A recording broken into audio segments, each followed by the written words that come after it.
so much for joining us this evening, everyone. So the session will be recorded and I'll be sending over a copy of the recording, should be tomorrow, and a copy of the slides. Thank you for those who have submitted some questions or some areas that you're interested in on the registration form there for this evening. Feel free, please, to add any other questions that you think of during the session into the chat, and we'll make sure that we come back to those. If there's things that you wanted to know which is sort of completely out of the remit of this evening's webinar, I'll make sure I come back to you on those separately still anyway. Closed captions have been enabled, so you can click on that to access those if you need to. The webinar this evening will be focused on the SQE1 preparation course that we offer. So we offer this as a standalone course, but it is also the first module of the LLM in legal practice. So if you're thinking more of taking the LLM program instead, this is still all very, very relevant because the SQE1 preparation is the very first module on that. So I'll take us through to some introductions then. So my name is Nicola Gordge. I am the Student Recruitment Manager here at the College of Legal Practice. And myself and the rest of the student recruitment team will be assisting you with any questions that you might have about our courses. If you're considering studying with us, we'll be very happy to speak to you over the phone or over email. Or have a one-to-one sort of meeting with you to support you with those inquiries. Also joined this evening by Steve Johnson, the module leader for the SQE1 Preparation Course. Steve, do you want to say hi? Anything else you want to add about what your kind of remit covers, really? Yeah, sure. Hello, everybody. As you can see from the slide, I'm the module leader for the SQE1 Preparation course. So essentially, all things academic or to do with the specific modules that we help you with during your time with us, I'm your first port of call. I'm sort of an information point, I suppose, in many ways, in relation to the SLK that we run, and also I try as best as I can to help you with any SQE1 inquiries you may have when you're a student with us. Brilliant. Thanks, Steve. We're also joined this evening by Anthony, who has studied the SQE1 and passed the SQE1 from taking our SQE1 preparation course. Anthony, do you want to say a quick hi as well and introduce yourself?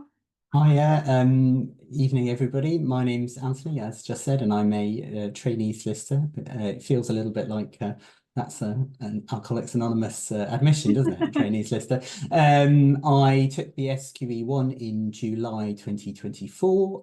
Was pleased to pass after taking the 20-week prep course with COLP, and I've recently sat the SQE2 in April and May of this year, and I'm now waiting for my result. Brilliant. Thanks, Anthony. And we'll be hearing much more from Anthony during the session this evening as well. So just to give you a quick overview of what we're going to be covering this evening. So I'll just explain a little bit about who we are here at the College of Legal Practice. I'll be explaining a bit about what the SQE route to qualification is as well. So if you're quite new at looking at all things SQE and you're not quite sure, I'm just going to give a quick overview of that. Then, of course, we're going to be talking in depth, or Steve in particular will be, about what the SQE1 involves in terms of what the actual assessment is, and then what our preparation course entails, and the different study options that you have there as well. And then we'll be coming to Anthony to hear much more about his experience of studying with us and for sitting the SQE1 assessments as well. And then I've allowed plenty of time for us to answer any questions that you think of during the session. So please do feel free to pop those in the chat as and when you think of them, and then we'll make sure that we are able to come to those. Lovely. So for those who don't know then, here at the College of Legal Practice, we are a fully online postgraduate law school. We are built for delivering our programmes online. So we haven't converted them from sort of previous classroom-based sessions or anything. Everything has been designed and developed to be delivered online. And we specialise particularly in SQE preparation. Our parent company, the College of Law, are the leaders in legal education in Australia. So we are very experienced in delivering digital learning, and we've been supporting students through the SQE from the very first SQE assessments. We're all about accessible and affordable legal education. So traditionally, legal practice has been known for being a profession with many barriers to entry. We do our bit really to eliminate that by offering courses at an affordable price. We also facilitate access through our personal and targeted individual support, where students get access to high levels of one-to-one tutor supervision, which Steve will be covering shortly. And lastly, we ensure we facilitate an inclusive learning environment by making any reasonable adjustments that are required for students as well. You'll see there's a number of logos on the screen there of organisations that we work with. So such as where Anthony is coming from, we work with a number of firms to support their employees through the SQE programmes. We also obviously have students enrolling with us directly themselves. And then we also work with a number of universities where we provide the SQE training as part of the an LLM that they might offer individually themselves as well.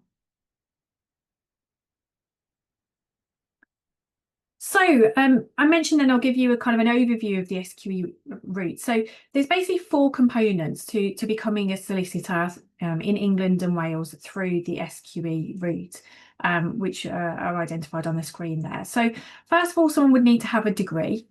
Now you note there that it doesn't actually say a law degree.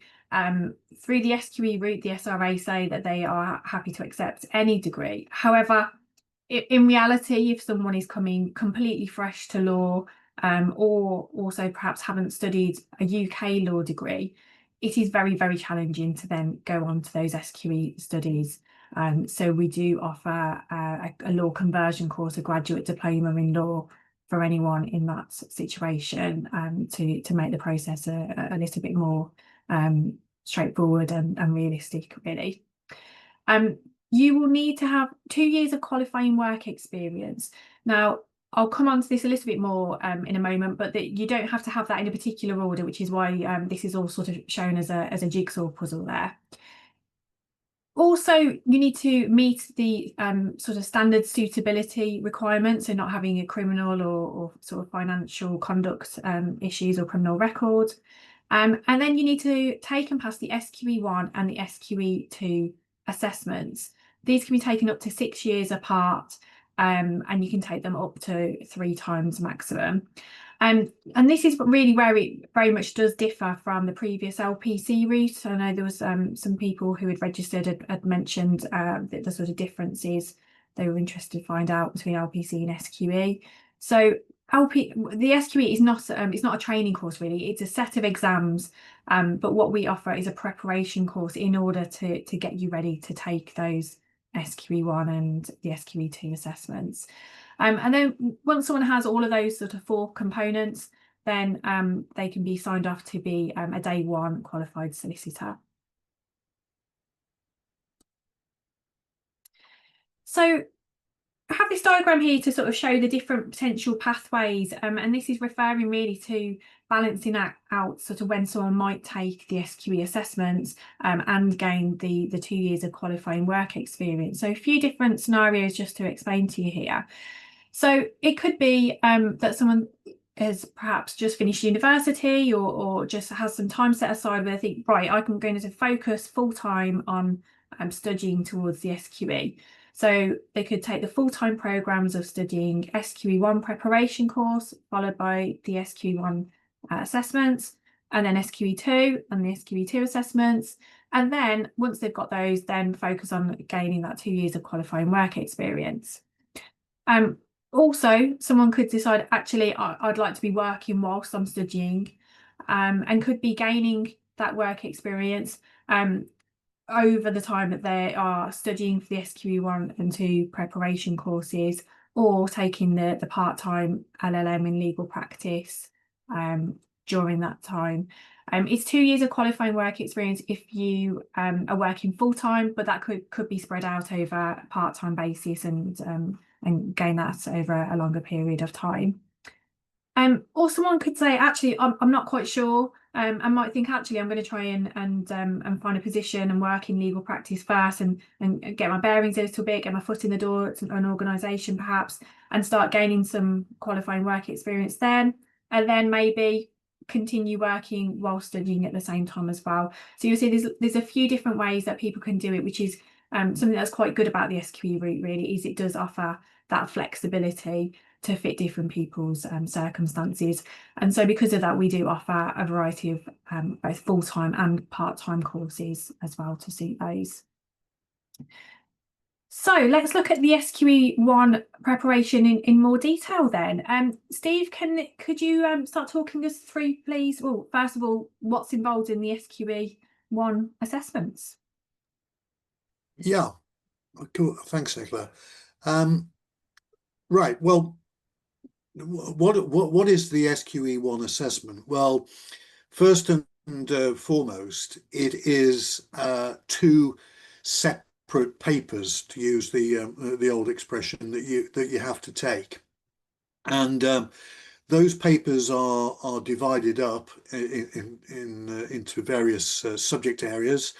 There are 13 areas of law in total that are covered by these assessments, and they are split between the 2 papers. The sort of subjects, I'm not going to go through all of the 13 subjects, but for those of you that might be interested in some of the things that you would come across on the course and will be assessed on, you obviously have to know about the English legal system. You have to know about constitutional and administrative law. You have to know about criminal law and the criminal courts and how they proceed. You have to know about the rules of evidence within criminal courts. You cover things like property and wills and trusts and all those sorts of areas. And the way that you are assessed is what is considered now to be the best way to assess any candidate in what they describe as high stakes professional assessments. And that is by a multiple choice question type of paper. And those multiple choice questions, they call them multiple choice questions, but actually it's probably better to describe them, as you can see on the right hand side of the slide, as single best answer questions, because what you are being actually asked to do is to identify legal principles, the core legal principles, and indeed the exceptions to those principles that apply to these various practice areas, and then to apply them to real life scenarios that you may very well come across involving clients as a day one solicitor, as they call it. And so you'll basically be sitting in an assessment where you'll be given, effectively there are 180 questions per paper. So each paper is 5 hours in length, although you do get a break in between. And then you'll be presented with questions that provide you with a factual stem.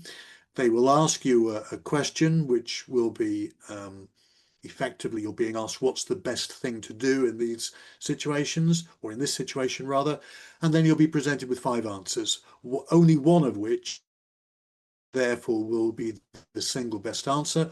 All of the others may look very tempting. They call them distractors, and they call them distractors for a reason, because they're trying to distract you away from the real answer, and they will be plausible. they will be very plausible. And so your ability to evaluate your judgment are all part of the assessment process. And so that's why they choose to assess you in this way. So as I say, 2 papers, 180 hours, 180 questions rather each, and they run, by the way, you'll be pleased to hear, on 2 different days across the same week. So so there is something there. As you can see, the assessment dates are twice a year, once in January and once in July. So obviously, therefore, our purpose, our raison d'etre, if you like, is to try to give you the best possible chance of passing this type of assessment. And the reason why we want to do that is because these assessments are hard. Do you want to move on to the next slide? I'll move on to the SQE preparation.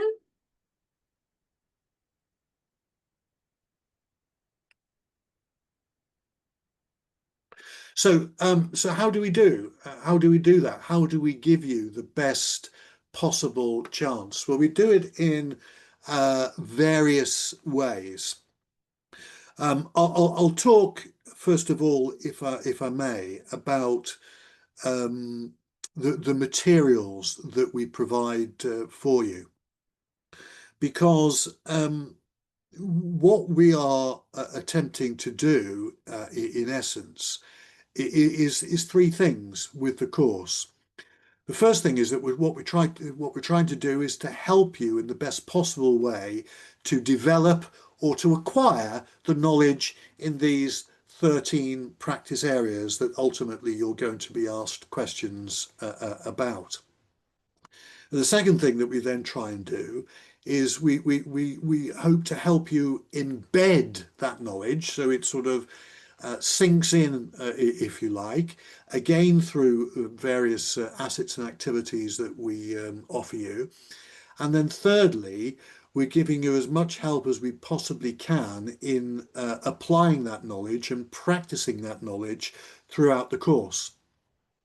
And so in order to help you, we have, as you can see on the slide, practice area manuals.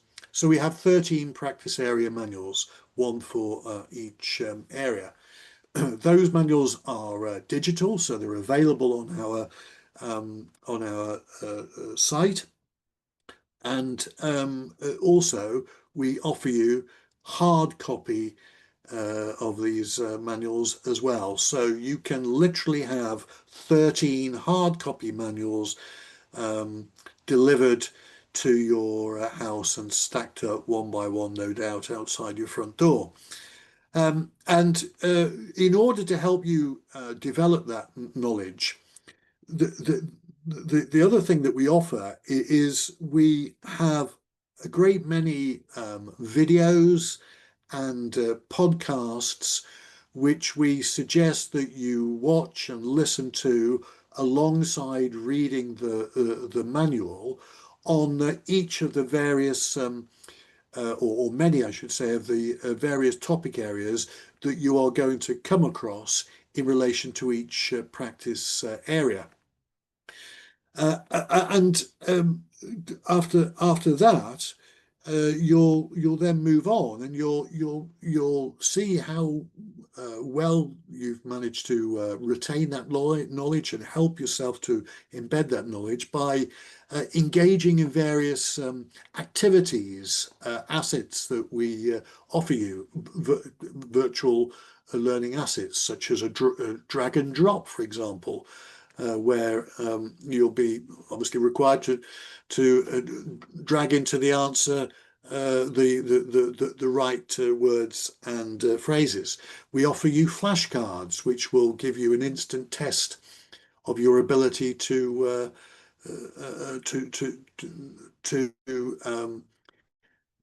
show that you have retained that which you have previously learned. And then in terms of application and practice, we offer a great many multiple choice questions or single best answer questions for you to actually have a go at. And each and every topic area that you study in relation to each and every practice area, at the end of each specific topic area, you are asked 10 single best answer questions. So it's a very, very structured way of getting you to have that knowledge, keep that knowledge, and to apply that knowledge. But the good news is you're not going to be alone. So obviously one of the fears always with an entirely online course is that you are in some way going to be left to your own devices. And that isn't the case as far as we are concerned. You have considerable assistance from our supervisors. And our supervisors, first and foremost, we have a whole bank of subject matter expert supervisors that really know their subjects. And throughout the time that you're with us, you will have opportunities to go to a seminar that is delivered by a subject matter expert who will help you with some of the more difficult, tricky, complex areas of that particular practice area, help you to see how those particular principles might apply to the type of questions that you're being asked, and they will help you with the those type of questions. But also, most importantly, perhaps from your perspective, they're there to answer your questions, and no doubt you will have a lot of questions to ask. But you also have personal supervisors as well. And so those supervisors are literally there to help you to get to the end of the course by being available to you across 10 sessions throughout the time that you're on the course with us. And you get the opportunity for a good many personal one-to-one supervision sessions, as well as some group collegiate sessions with people on your course. And so you are supported at all parts of the course, and any questions, any fears, any concerns that you might have, your personal supervisor is there to help you. You'll see that it also refers on the left-hand side of the slide to course information sessions. What those effectively are regular meetings with me, as it happens, the module leader. Okay, I'll answer that question just in a moment. So on a very, very regular basis, if you're on the full-time course, effectively almost every week, I will hold a course information session which you can attend, and I'll either provide some form of presentation, or I'll be there as in a drop-in situation where you can literally come and ask me any questions that you want. I've just seen a question pop up about, are there one-to-ones every week? And the answer to that question is that rather depends on the length of the course. So if you are on a full-time 13-week course, for example, then to all intents and purposes, those sessions will be once a week. If you're on a longer course, then you still have the same amount of sessions, but they'll be spread out more across the course to provide some sort of balance. Sorry, Nicola.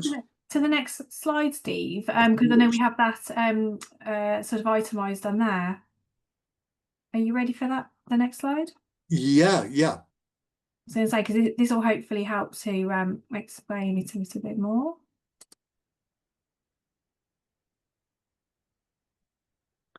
Okay, so there we are. As you can see, the 13-week full-time course.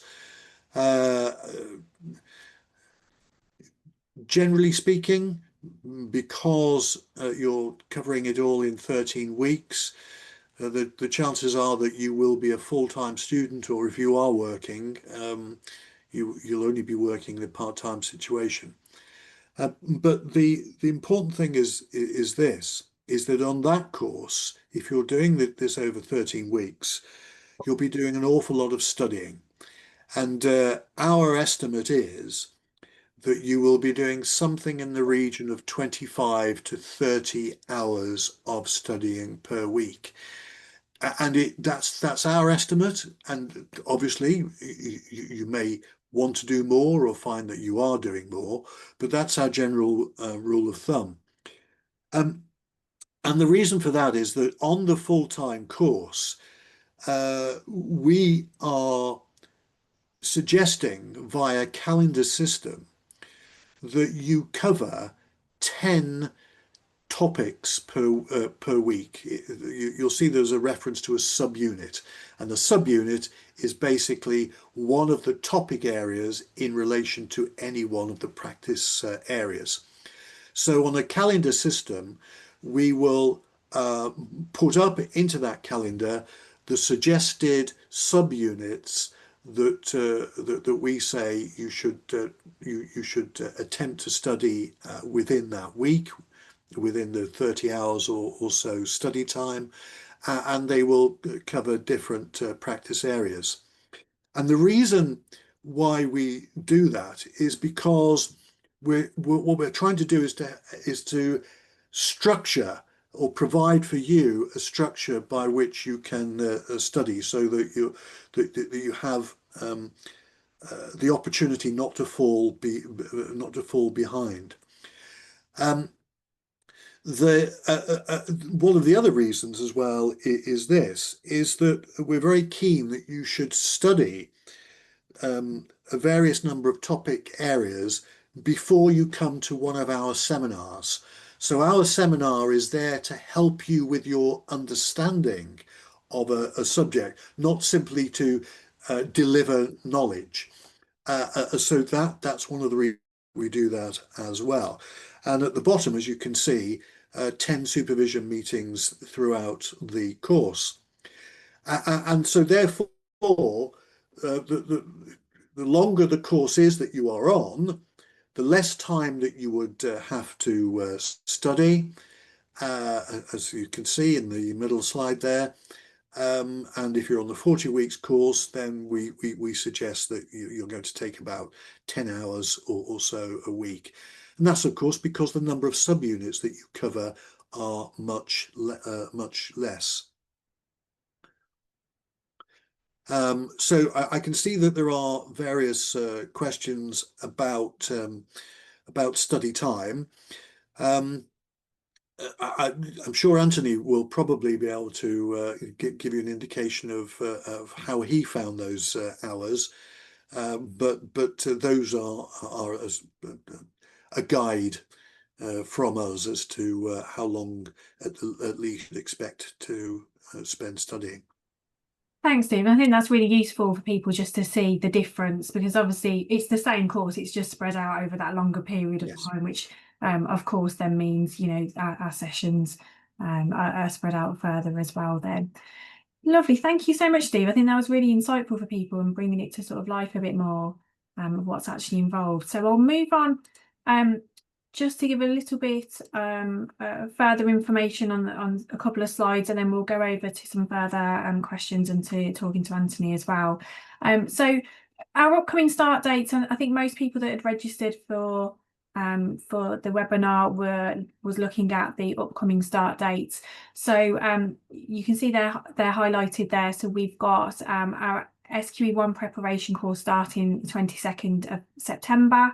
The next ones to actually start is our 20-week SQE1 Preparation Course, and also the part-time LLM as well, because that includes the 20-week one. So those both start on the 4th of August. Now, application closing date was actually today. However, we are still able to accept applications until probably the end of the week. So if that's something you're interested in, you should still be able to join that one.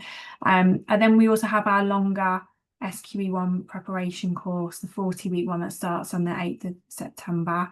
And you'll see there the SQE assessment that they're leading up to. So all of our SQE preparation courses and the LLM, because obviously it includes those as modules anyway, they're all timed to lead up to a particular assessment. And as Steve mentioned, SQE1 is held every January and July. However, it's up to you if you want to take it at that particular time. It might be that while studying for the programme, perhaps even though you knew the amount of hours, something happened, work got busier than expected, or home life got busier than expected, and for whatever reason you haven't felt quite as prepared by the end of the course. That's okay. You don't have to take the assessment at that time. You could decide to actually take 6 months and longer to revise and book on and take that next SQE1 assessment. You still have access onto our programmes for 10 months continued access after the end of the preparation course. So you'll still have all of that material to revise over. So just to make you aware of that. So the SQE1 preparation course is £2,200. And then, as we've mentioned the LLM briefly, just wanted to highlight as well for those that are considering taking the LLM in legal practice, we're very proud to be offering the lowest priced LLM, online LLM on the market, which includes SQE preparation. Our LLM is £7,245.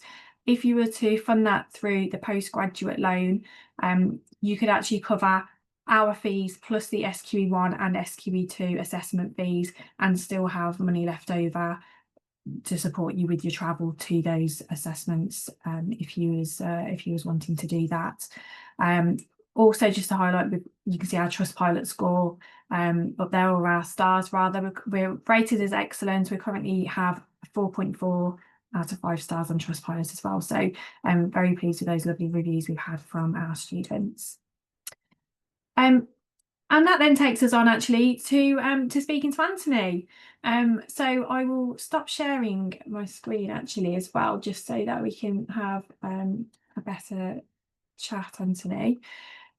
So thank you so much for joining us this evening. As we've mentioned, you've taken the SQE1 and obviously passed your SQE1 assessments already, taking SQE2, and fingers crossed just a little bit longer to wait for those results.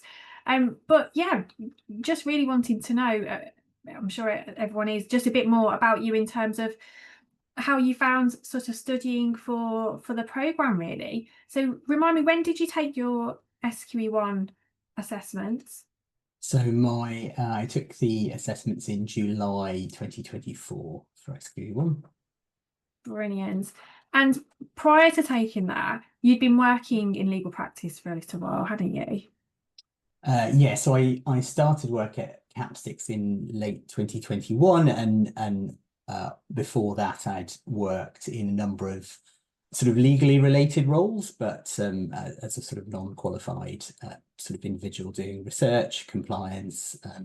In the very early days of my career, I wrote very, very dull law books for a publisher, and they were actually hard copy books as well, which shows how long ago it was. But yeah, so it was a bit of a shock to the system to sort of pitch myself back into studying again, to say the least. Well, that's something that we do get asked quite often actually as well, Anthony, and I'm sure you don't mind me suggesting that it was some years ago since you took your LLB, and yeah, we quite often get speak to potential students who are the same sort of situation and perhaps have work, sometimes not even in law, are then looking to convert and move into it, or those that have studied specifically in LLB but still for whatever reason not followed through to become a solicitor at that stage.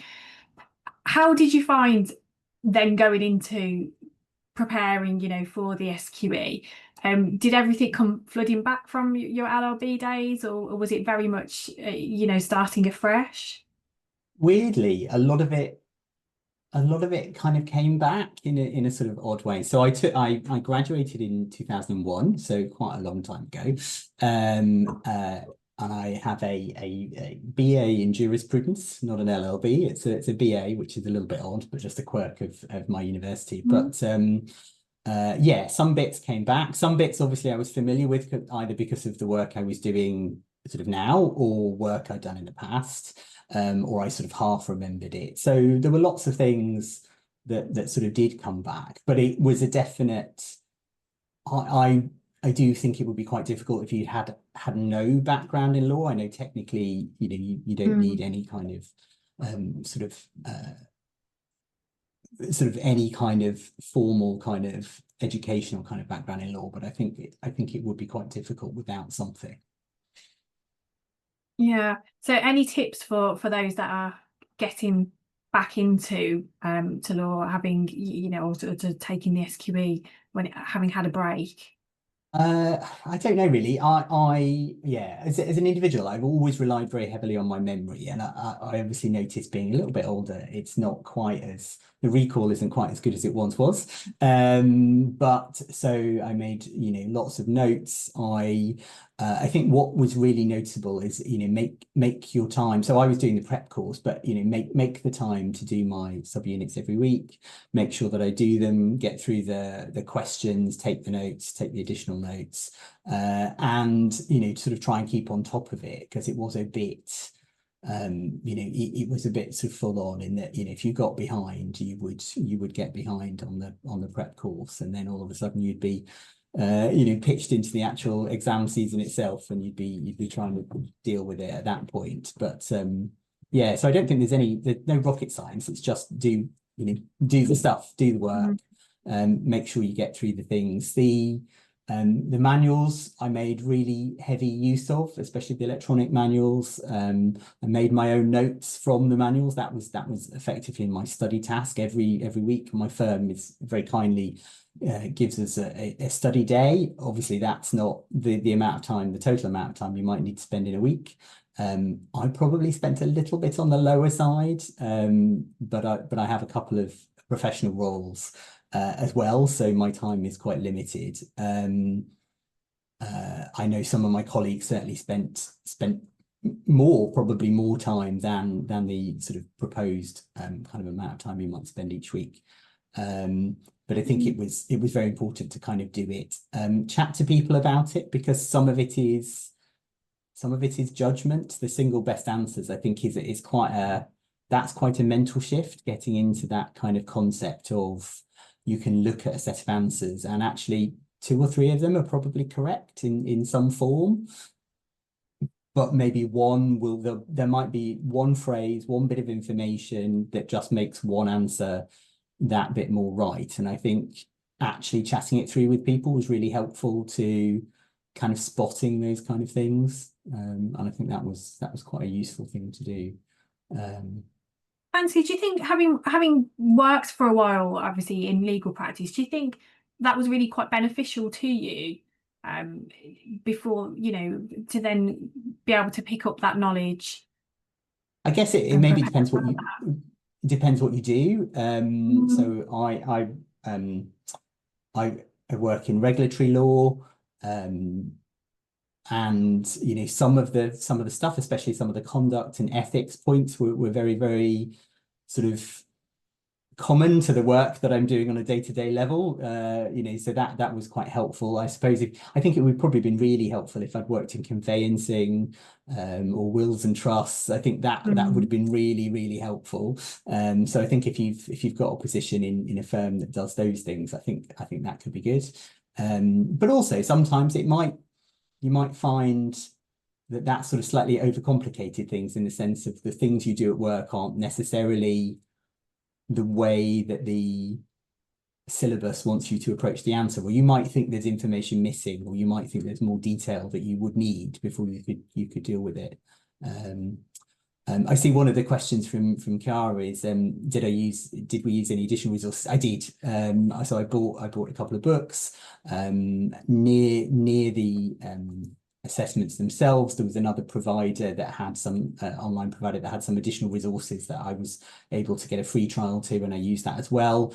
But I also used as well as the kind of weekly kind of assessments and things that you do every week, the sort of assessment banks as well. And sort of what I did find really useful was the kind of every fortnight you do a sort of increasingly long sort of real life kind of version of the assessment. So it starts out it's like 40 minutes, and then by the end of it you're doing, you know, a couple of hours, and that, you know, really helps you build up and just gives you, you know, more experience of the type of questions and the types of topics, and you just kind of get more used to the way and the way the information is going to be presented to you, and how it works. And I kind of thought looking at different resources will just give you a bit more of a rounded insight as well. So it was, you know, as I say, I got a few books as well, which gave me some more model questions, and, you know, looking how the factual stubs are kind of set out was interesting across different providers. Yeah, brilliant, thank you. And you mentioned your firm sort of allows a day a week for you to put in you know, your revision and your studies, really. But you took some extra time as well. So how did you manage to kind of fit that in around your sort of busy life? So I would try, my rule of thumb was I tried to get through the subunits on my my sort of study day from work, and so get through all my subunits, make my notes, do my mini assessments, and then the weekend, one day of the weekend, I would deal with any sort of formative kind of assessments that were on the system, or any other additional things that I wanted to kind of look at or do. So there was a bit of weekend working as well, but you know, it wasn't too painful. The difficulty was if you went away for the weekend, if you went on holiday, if you went away for the weekend, it didn't stop. You still had to fit it in somehow. So you might not be at work, but you still had to do this bit, which was more of a challenge if you think you're doing it for a number of months, where basically you have to do it wherever you are in the world, whatever else you're doing. Brilliant. And then how sort of supported did you feel from us and, you know, your supervisors? Did you have everything that you need? Yeah, I you know, I think it's down to the individual for what they prefer. I mean, some people, you know, like that kind of self-motivated kind of working yourself. I am quite like that, but I did also, you know, I appreciated being able to discuss with you know, the colleagues at my firm who were all doing the same course, and that was helpful. But there's also sort of online kind of forums that you could, you know, jot questions in, and, you know, other people sitting the same course as you. And I had you know, regular conversations with my personal tutor, which were always helpful. If nothing else, just kind of check in and make sure you were staying on top of it, and, you know, giving you a bit of feedback about how, you know, it's always good to get a bit of external validation. So a bit of feedback about how they thought you were doing is always useful, to sort of tell you that, you know, you were kind of scoring in broadly where you needed to be, that you were kind of hopefully exam ready, and that kind of stuff. And there was all sorts of videos and sort of audio clips, you know, to sort of vary it up a bit if you're sort of fed up with reading. Yeah, it was, you know, there were seminars you could watch, which again, although you could watch them live, they're also recorded, so that was handy if you couldn't kind of fit them in. But it gave you a sense of a bit more of a community as well. But I did feel supportive of what I needed. But it is, as Steve said, these are quite difficult exams. They're not easy exams, and I think for me the hardest bit was getting my head around the single best answer. Sometimes it feels like they're trying to trip you up. Absolutely, you think that, you look at it and you go, they thought you were going to go for, answer, D, but actually the answer's A, and you just, they just try and trip you up. I'm sure they're not, but that is kind of how it felt. Well, as you've mentioned the exams, Anthony, that's what I was going to ask you next, actually. With how were those 2 days worth of exams for you then? Obviously you passed, but were they as taxing as it sounds, really? And how did you manage to sort of get through them, really? I mean, they're long old days. I mean, the two assessments are 5 hours, 6 minutes. The 6 minutes is very important. So that it's 2 hours, 33 minutes per half, with an hour break in between. I think the trick was to, you don't get bogged down in anything. If you're not sure, take your best guess, mark it. You use, there's a system, the sort of online system they use allows you to flag questions that you're not sure about. So you can kind of answer them, but flag it so that you can come back to them. So you get to the end of the exam and you can then go over the ones that you were less sure about. And that was definitely useful, because if you're absolutely sure you've got it right, or at least you're not going to give a different answer, you can move on and forget about it. And I actually went through FLK1, so that's the first exam very, very quickly on both parts. I finished very early, got through them very quick, and was happy and finished. There's then a week gap, or thereabout, just a bit less than a week before my FLK2 exam. Those I was very much up to the wire on both of them. I took the full time. I finished it all. It was all fine. But they were, and I think some of that is that you're a bit run down. You've been doing it for what feels like quite a long time by that point, and you're ready for it, to get through it. So I think there is a bit of a stamina kind of issue as well. You've got to kind of pace yourself and know that you're going to get through quite a lot, long 2 exams, especially that second one when you're sort of minutes away from the end of FLK2. You are very ready to be done. Oh, well, congratulations again. Well done for getting through them, and fingers crossed you'll have passed your SQE2 by the end of next month when the results come out as well. Brilliant. Thanks, Anthony. Just cover some further questions that have come through then, and if anyone has anything else to ask that hasn't been covered yet that you'd really like to know, then do please just pop it in the chat there before we finish. I can see there's a question about how long do you have access to the sources, the resources for. So it's 10 months continued access after the end of the module. So regardless of which one you take, you have 10 months still from the end of that programme. So as I mentioned, that actually gives you a chance to take a couple of different assessments periods. You'll have to take the exams then if you're needing to. There's another question that's come through just about qualifying work experience. Hadn't mentioned, but it doesn't have to be taken in the UK. So if you have worked overseas, it can still be counted as qualifying work experience. You do just need to have it signed off by someone who's sort of recognised by the SRA though. But the person that's asked that question, I will send over some information to you from the SRA, because there's a particular page on their website which is quite useful for checking that and gives further guidance. So I will send that over to you tomorrow. Another question that's just come through. 40 weeks ends in July 2026. Yes, that's right. So 10 months after the end of the programme.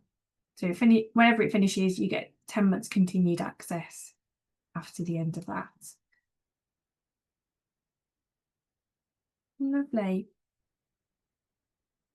So if anyone else has any further questions, then do feel free to pop them into the chat there. But if you think of anything afterwards, we can always, I can always come back to you. As well, as I say, my plan will be to email tomorrow with a copy of the slides and the recording. So happy to answer any further questions that anyone might have then as well.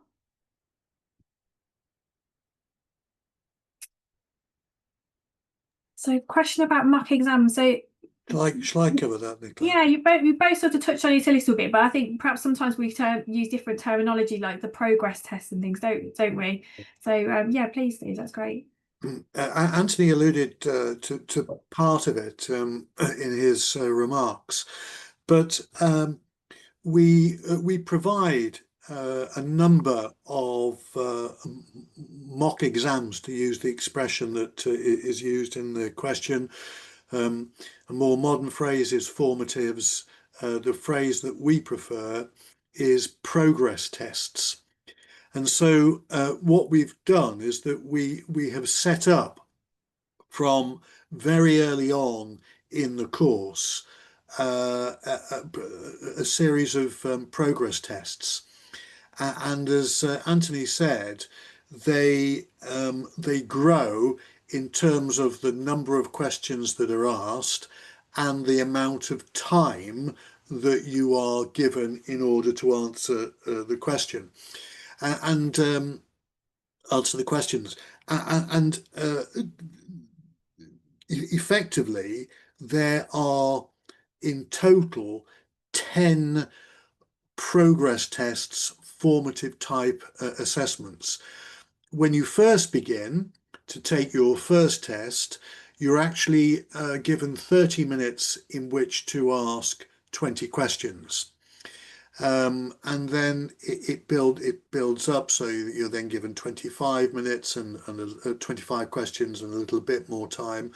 And then when you get to the very end, the last 2 tests, those tests are giving you 2.5 hours in which to answer 90 questions.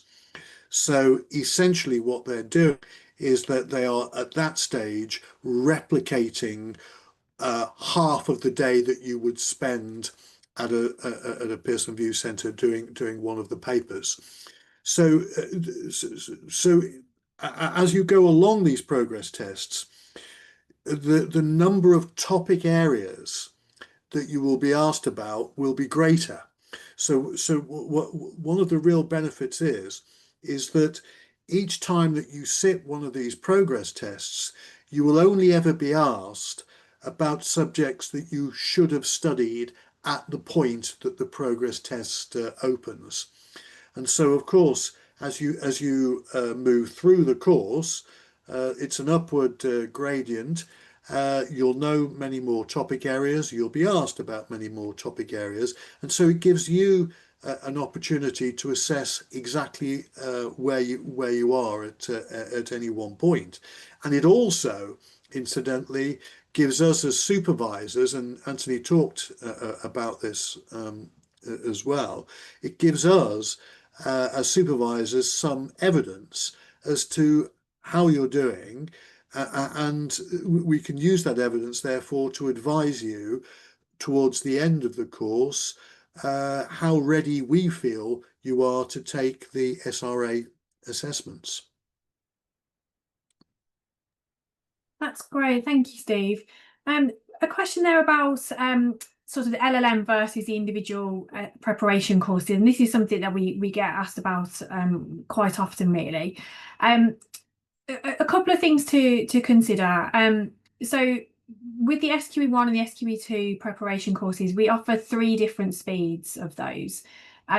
The fastest ones are part of the full-time LLM, and the middle time frame ones are part of the part-time LLM.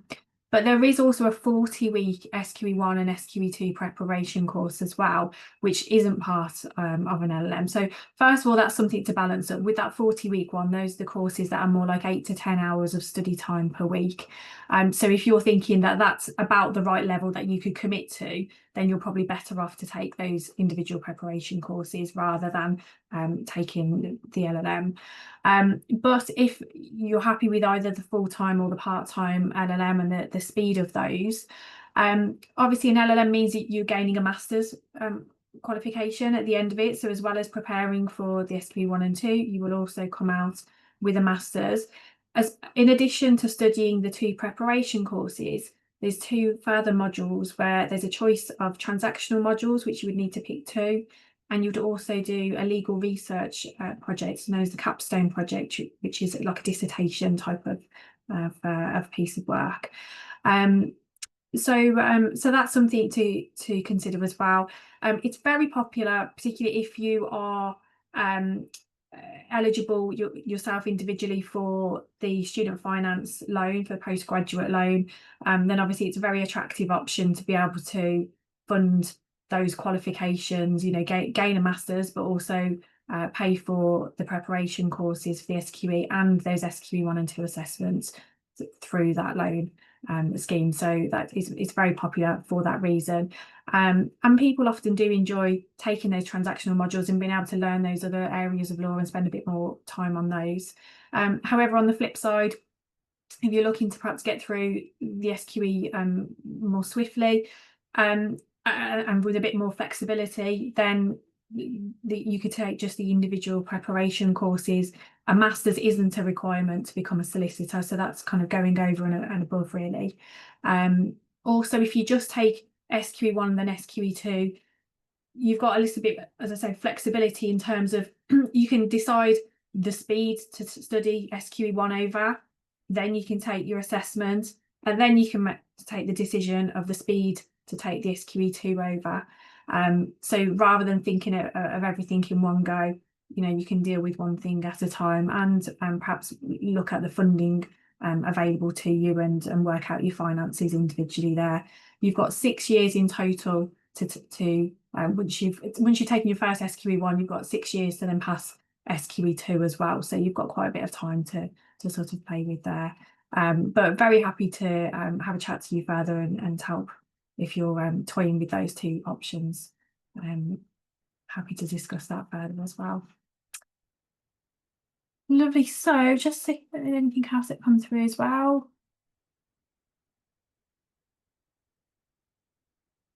Time management advice, particularly in regards to balancing out sort of part-time study as well. I think it's really about sort of looking at your available hours, isn't it really, everyone, for you know, obviously when you might have available to be studying.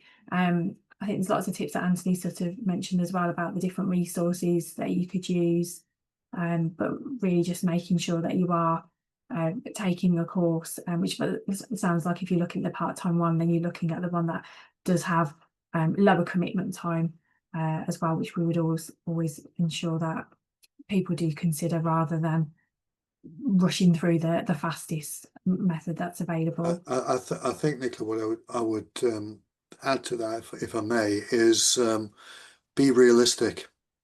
That's the best possible time management advice I can give you. Be realistic, and be realistic in terms of the choice of the course that you elect to do. So obviously, if you're trying to balance full-time work with parenting commitments, and some of the students do, then I think realistically the 13-week course is unlikely to be for you, and you'll want to think of one of the part-time courses. The other thing is, in terms of being realistic, is to understand and appreciate that certain parts of your life as you know it will temporarily have to be suspended and replaced by study time. And so, you know, to help you to do that will almost certainly involve, for example, conversations with friends and family, explaining to them what you're doing at the moment, that you're not necessarily going to be available to bear with you, and to try and get their support. Brilliant. Yeah, thanks, Steve. And then the final question as well, someone's asked about the location of the test centres for the SQE1. So SQE1 can be taken at a number of test centres internationally. Normally the Pearson VUE test centres tend to be used. It's only when you then come on to SQE2 that for the oral part, currently that's only available at 4 centres within the UK. But the written part can also be taken at different centres internationally as well. You'll be able to have a look at the test sites on the SRA's website, so solicitors, regulatory authorities website. You can see what's available there, so you see where your nearest one would be. Just check that last one then. Can you get funding from student finance for? No, so student finance have master's loans available, postgraduate level loans available, so that would only cover the LLM. It wouldn't be available then for individual SQE1 and 2 preparation courses. However, our course fees are quite low, comparable to others as well, so hopefully that makes it a bit more viable.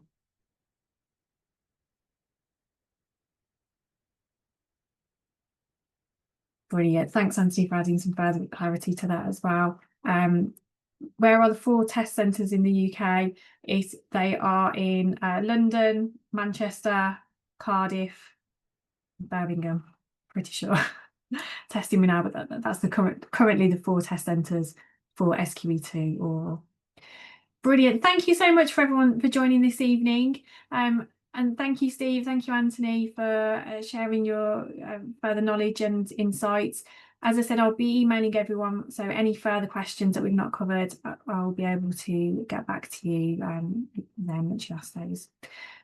Right. Thank you so much. Have a good evening, everyone.